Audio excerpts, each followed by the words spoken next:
Hey guys, welcome back to the channel. I'm Tanisha Davis. This is Fun and Budget, and in this video we are going to talk about our February money review. What did we do? You know, at the beginning of the month we made a plan of attack of what we were going to do with our money, and then now that the month is over, we're going to actually look back and see how we did. Let's talk about it.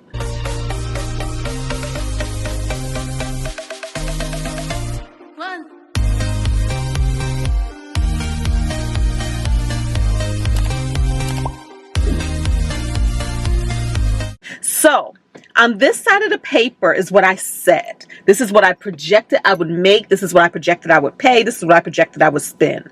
And then on this side of the paper is what actually happened. Here's the dream, and then here's the reality. Here's the truth, right?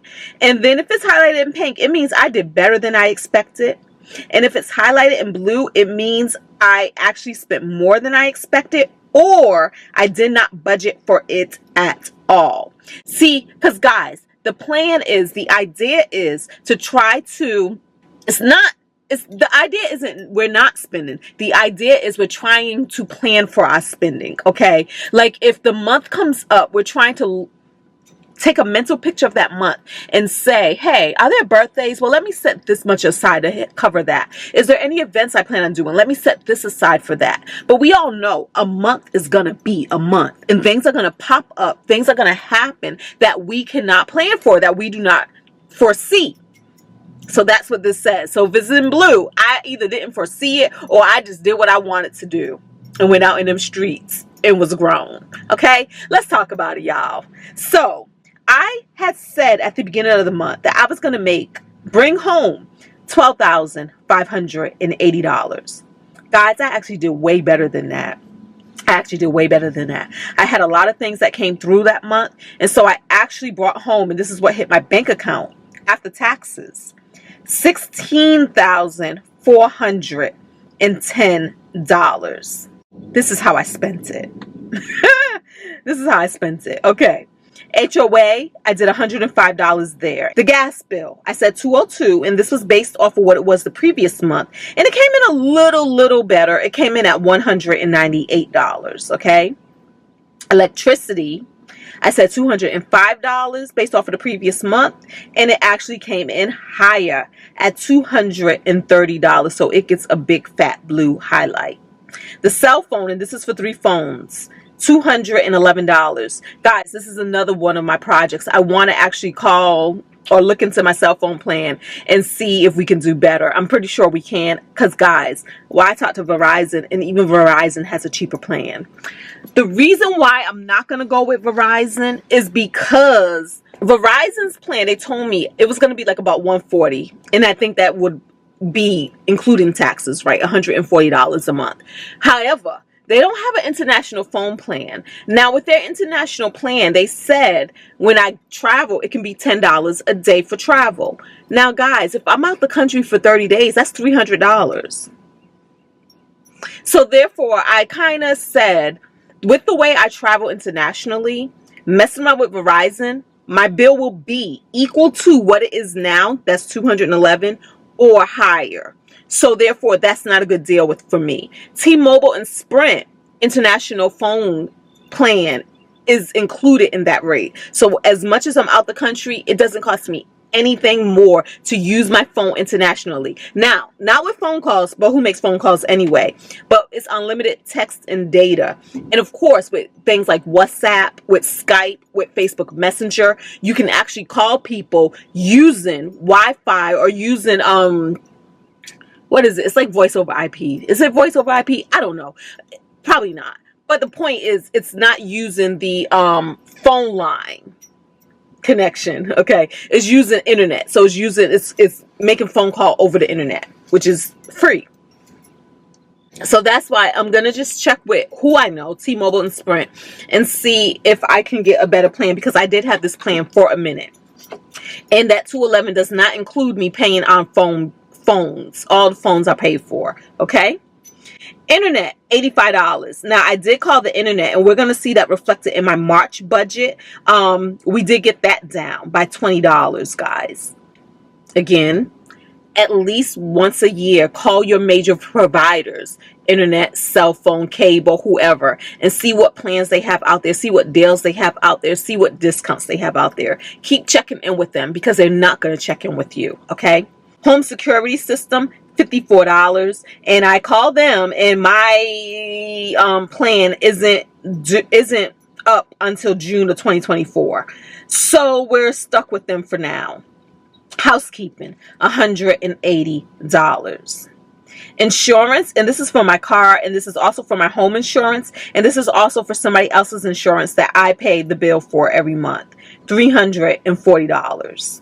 Easy Pass, $25, and I know the exact moment when my Easy Pass was charged. Yeah, I was going somewhere, and I normally don't take toll roads, and they've been doing a lot of road work around here, and so when I jumped on 66, I realized, but it was too late, that I was in the express lane, and the express lane costs money. Sure enough, a day or two after that, my Easy Pass was hit up for $25 replenishment. And I just say that because, again, we're just trying to be mindful of our spending. We're trying to be mindful of where we could have done better, where we could have made adjustments, and exactly what we're paying for when we're making these decisions. That honestly was a mistake. Okay. Subscription services, and this is for Netflix, and this is for YouTube Premium, $43. Nails, I said $70, and I actually did $80. So from here on forward, I'm just going to move it up to $80, and that is for a mani, that is for a pedi, and that is the tip. So we're going to just move that to $80.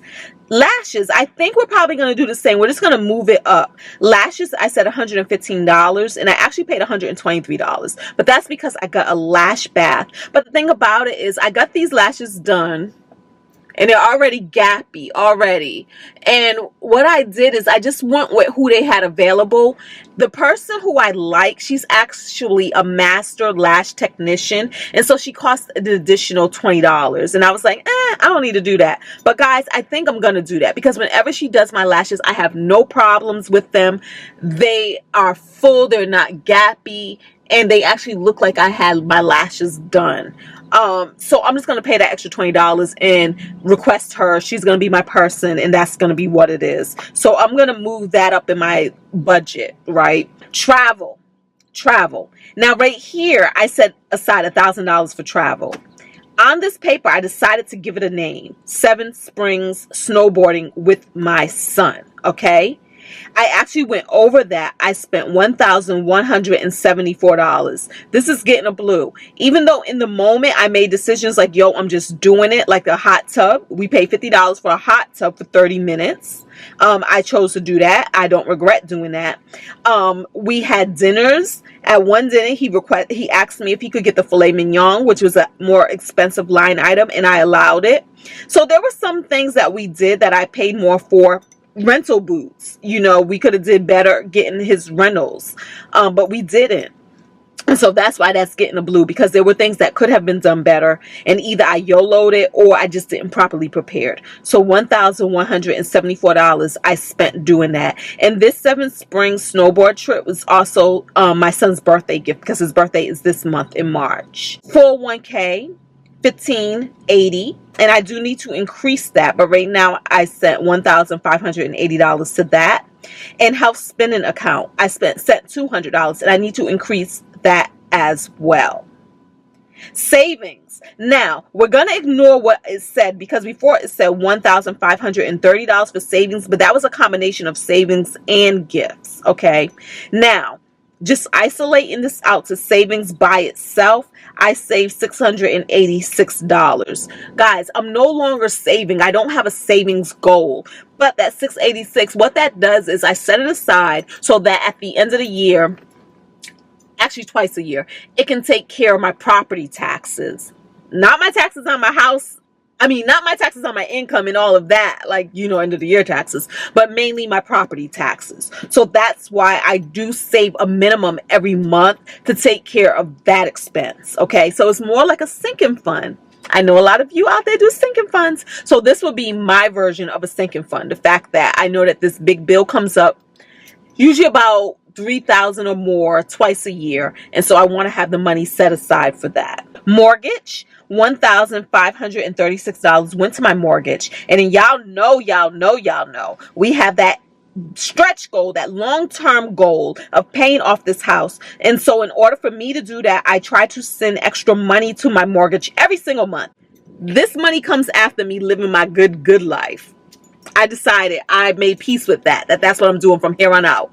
Y'all know last year, the end of last year, I had budget burnout with paying off my house and things like that. And so I just gave myself permission that, yo, you get to live your life. You get to do all of the things. And then after you do all of the things, send what's left over to this house. Now, I do send a minimum to the house because I refinanced my house twice. And in the refinancing, I made a decision that whatever I saved getting a lower interest rate between my old payment was and what my new payment is, I'm sending that gap to the house. So I do have a minimum that I send to this. So this month, though, I was able to send an extra, which is highlighted in pink. Can you believe this? Y'all not gonna believe this now, but y'all gonna believe this by the end of this budget. I sent an extra $4,875 to the mortgage. Very happy about that. Very happy about that because I cannot wait till this is an expense that's no more. That we just have a place that we get to live in every single month. And the only thing we have to do is pay our insurance on it and pay our taxes on it and then fix things around it. But anyways, whole nother story, whole nother video. Is home ownership, what's the real price of it? Is it truly worth it, owning a home? Anyways. Or do you ever really own a home when this home owns you? Every time something breaks, it owns you. Okay, let's continue. Groceries. Yeah, I only spent $48 in groceries this month.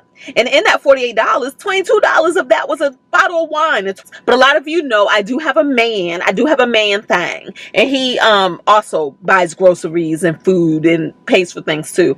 And I don't include any of his things in this budget. This is just what came out of my pocket. And that's what it is. And we don't even discuss those things. He just goes to the store. He goes to the store and buys what he buys. And I do the same. And this month, I bought $48 worth of food. But in restaurants, I did spend $113 in food. Now, the reason why these things are highlighted pink is because I came way under. Even though I'm giving myself permission to spend more in these areas as well. But typically, before I gave myself permission to spend more, I would spend like $300 a month on eating, on food, on groceries and eating out. And as you see right here, I spent not even $200 doing that. So $113 and $64 of that was me buying a family meal at Bob Evans. And I bought the family meal so that it could stretch, so that I didn't have to cook. Like if I said, if I buy this whole dinner, we can actually make this into meals throughout the week. And that's what that did. And it really worked. So also that shows you that if $64 of that was me buying a family meal at Bob Evans, we also see that I'm still on track with not eating out as much as I have normally eaten out in the past. Yay me. Yay me. Yay us. Yay. Household miscellaneous, I spent $44. Fun miscellaneous, I spent $70. And $60 of that was ATM, honestly. Gifts, $508 went there. Then, y'all, we had this mishap where I had to get a locksmith to get my sister and my mama in the house because they drove from Virginia Beach to my house as a favor/surprise. And surprise was on all of us because the batteries in my keypad were dead and they could not get in. Neither my sister or my mother, because they both had keys in my house, neither of them had my keys on them. So that was $175 for the locksmith. Then we also needed a new hard drive for this good job here, YouTube, storing videos and such. And that came to $113. Y'all, the rest of this, travel. I spent $712 towards my Hawaii vacation, $608 towards my Morocco vacation, $824 towards my Costa Rica vacation, $1,240 towards Beyonce's vacation, going to see Beyonce, whole vacation, even though she's going to be right here in the good old Maryland, DC metropolitan area, but 2 tickets. $1,240, and that includes parking, if that means anything. That includes parking. Okay. And then $230 for 2 tickets to go see Chris Tucker.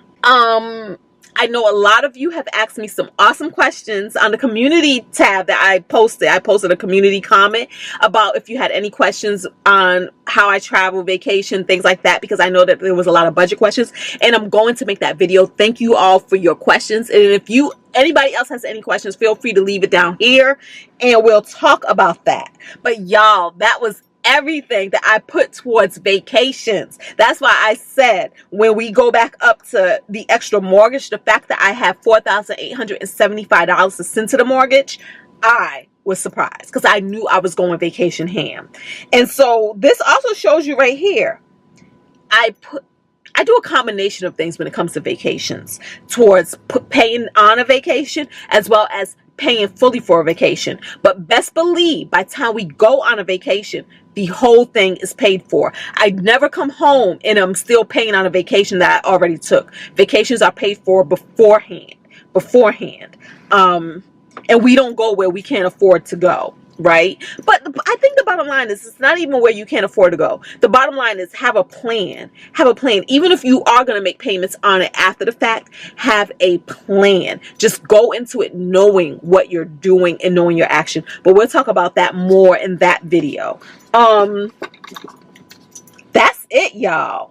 This was everything that I did with my money in the month of February. So if my money was a little gossiping person out on the streets talking about me behind my back, this is the story that my money would be telling about me. Mainly I'm a vacation-holic, right? What story would your money be out there telling about you? Okay?